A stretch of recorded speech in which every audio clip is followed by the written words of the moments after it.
Saya Nabila Zirus dari Banjarmasin, umur saya 32 tahun. Saya ingin bertanya Pak Ustadz, tapi sebelum itu saya mau cerita terlebih dahulu. Ustadz, saya merasa seperti tidak dihargai sebagai seorang istri, apalagi sebagai seorang ibu.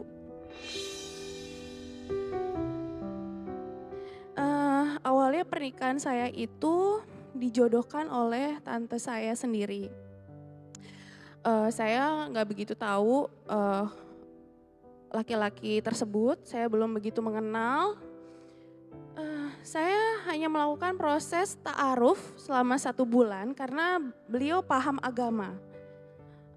Waktu itu, saya baru putus dari hubungan 6 tahun, lalu saya depresi, galau, dan tante saya itu ngajak saya, ke pengobatan tradisional di Banjarmasin, yaitu di tempat, laki-laki tersebut yang dijodohkan ke saya. Di situ saya disuruh mandi kembang, mandi kembangnya itu cuman pakai kemben, jadi aurat saya kelihatan sama dia, terus dimandikan gitu. Dengan tujuan untuk membersihkan hati, ringan jodoh, kayak gitu ya Pak Ustadz. Tapi ternyata setelah itu, saya dijodohkan oleh tante saya dan tiba-tiba saya yang tadinya tidak mau, jadi mau nikah dengan dia.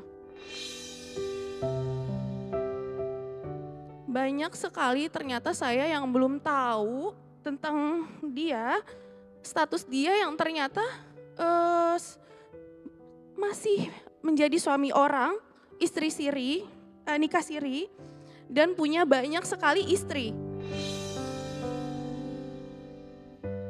Kemudian singkat cerita kami menikah. Mulai muncul permasalahan yang tidak kecil, contohnya dari paksaan tante saya itu, saya disuruh untuk menalangi biaya pernikahan. Karena katanya akan disanggupi oleh calon suami saya itu dan akan diganti. Eh, Lalu ternyata sampai sekarang pun tidak ada diganti sama sekali. Permasalahan tidak berhenti di situ saja. Yang paling menyakitkan ini ketika saya hamil, anak saya ternyata ketika saya hamil 6 bulan, keluarganya itu memfitnah saya. Saya dibilang hamil di luar nikah, padahal itu fitnah, tidak benar. Lebih menyakitkan lagi Pak Ustadz, suami saya menyuruh saya tinggal di rumah orang tua saya. Dia tidak mau serumah dengan saya.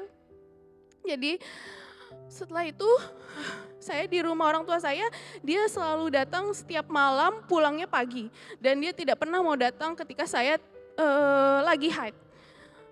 Jadi dia datang hanya setelah saya haid, itu Pak Ustadz. Dan dia tidak pernah memberi nafkah ke saya, nafkah materi, bahkan ke anak saya. Tapi ternyata dia masih memberi nafkah ke mantan istrinya, istri sirinya, dan yang lain-lain Pak Ustadz. Sementara saya yang masih sah sebagai istrinya saat itu, tidak pernah mendapat apapun, perhatian, tidak pernah dihubungi. Akhirnya qadarullah saya bercerai di Februari tahun 2024 kemarin. Saya minta talak dan akhirnya dia menalak saya. Ternyata yang paling pedihnya lagi Pak Ustadz, tante saya tahu sebelum saya nikah kalau dia udah punya istri sendiri. Tapi nggak bilang ke saya. Dan hubungan saya dengan tante saya tidak pernah lagi bertegur sapa. Beliau lepas tangan, tidak pernah lagi menengok anak saya juga. Pertanyaannya, Pak Ustadz, bagaimana tentang menikah karena nafsu? Menikah karena nafsu apakah hanya soal berhubungan badan saja? Dan soal mandi kembang apakah diperbolehkan dalam Islam? Juga soal ta'aruf. Orang yang memperkenalkan ta'aruf itu harus orangnya seperti apa? Terima kasih banyak Pak Ustadz. Assalamualaikum warahmatullahi wabarakatuh.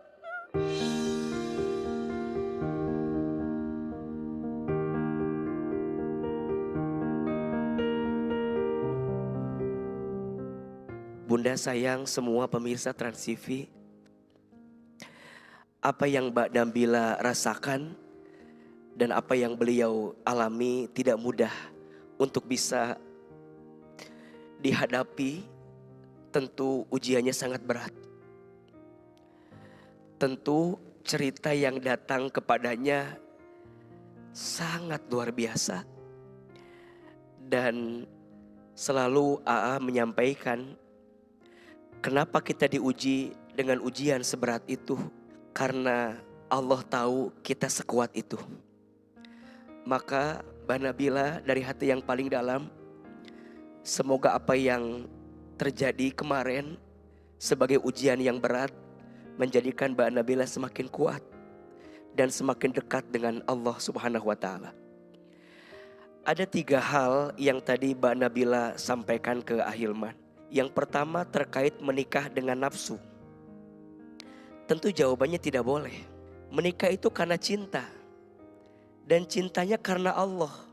Menikah itu untuk bisa mendapatkan ketenangan, untuk bisa mendapatkan kasih sayang, untuk bisa mendapatkan kebaikan dalam hidup. Di dalam Al-Quran surat Ar-Rum ayat 21. A'udzubillahi minasyaitonirrajim.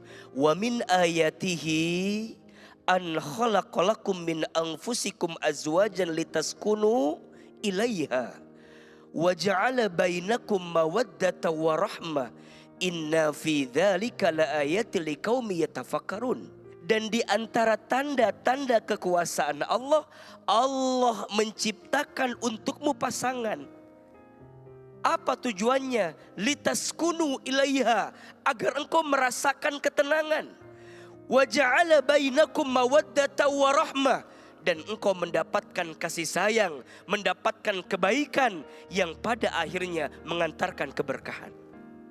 Maka mohon maaf, jangan menjadikan pernikahan sebagai alat untuk pemuas nafsu sesaat dalam kehidupan. Tapi nikah itu jalan keberkahan. Nikah itu jalan kebaikan. Nikah itu jalan kebahagiaan yang mengantarkan kita kelak masuk ke dalam surganya Allah. Maka Mbak Nabila tentu tidak boleh menikah karena nafsu. Dan selamat Mbak Nabila dijauhkan oleh Allah dari orang yang pernah menyakiti. Semoga bisa diambil pelajaran yang besar dari apa yang terjadi. Yang kedua, beliau bertanya terkait dengan mandi kembang. Ahilman tidak tahu seperti apa prakteknya, tapi kalau selintas mohon maaf. Mandi kembang izin. Menggunakan pakaian yang terbuka auratnya, dilihat oleh orang yang bukan mahramnya, haram atau tidak? Dari prakteknya sudah salah, melanggar syariat Allah. Maka hati-hati ya, Bunda sayang, pemirsa, terus belajar ilmu agama lebih dalam. Terus memperkaya diri kita dengan ilmu lebih kuat. Jangan mudah juga tertipu dengan casing orang. Kita mudah menjatuhkan seseorang dari penampilan yang mungkin penampilannya biasa saja, tapi sering kita hina. Hati-hati. Ada orang yang mungkin kita lihat biasa saja, tapi dia punya sikap yang baik, punya akhlak yang baik. Boleh jadi dia lebih mulia di hadapan Allah daripada orang yang akhlaknya buruk. Setuju?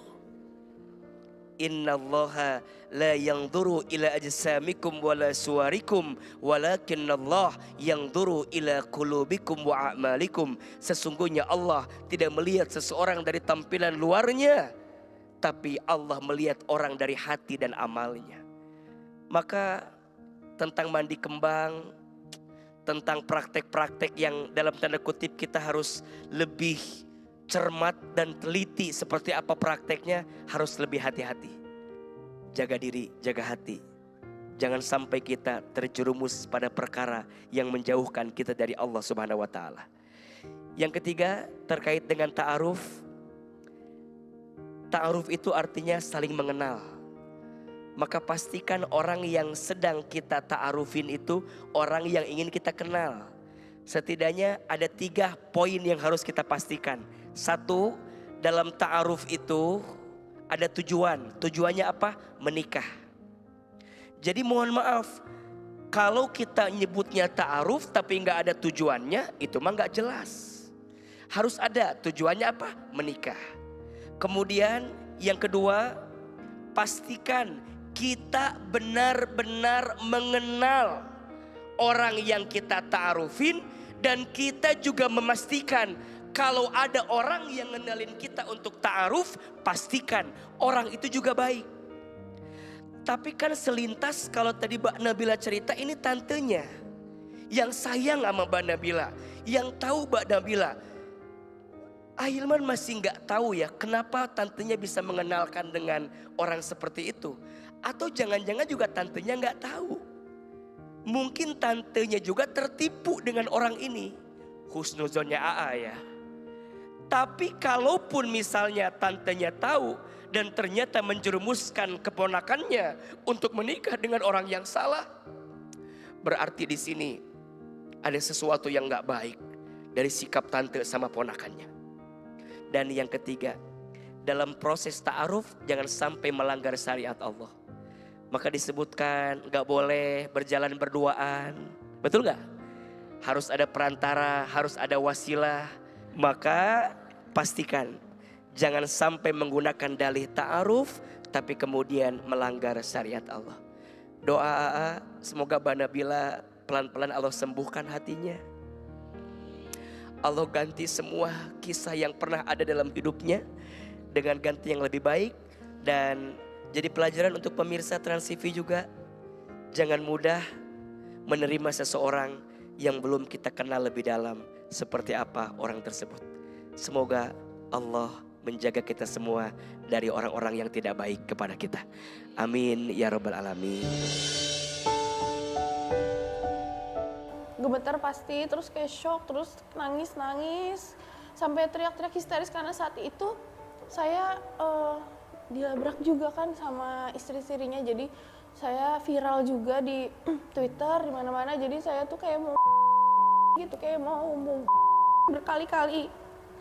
Karena saya pikir saya nikah dengan yang paham agama itu bisa nggak ada menemukan musibah kayak gini gitu. Ternyata malah bikin hidup saya hancur gitu pada saat itu, gitu. Berhenti di situ dunia tuh. Kalau tante masih mau datang ke rumah minta maaf atau jenguk anak Ila gitu, masih siap diterima, masih mau memaafkan. Setiap hari itu saya nangis gitu, tapi sekarang alhamdulillah udah tenang dan beliau juga ngasih nasihat gitu ya, benar-benar kena gitu ke hati saya gitu.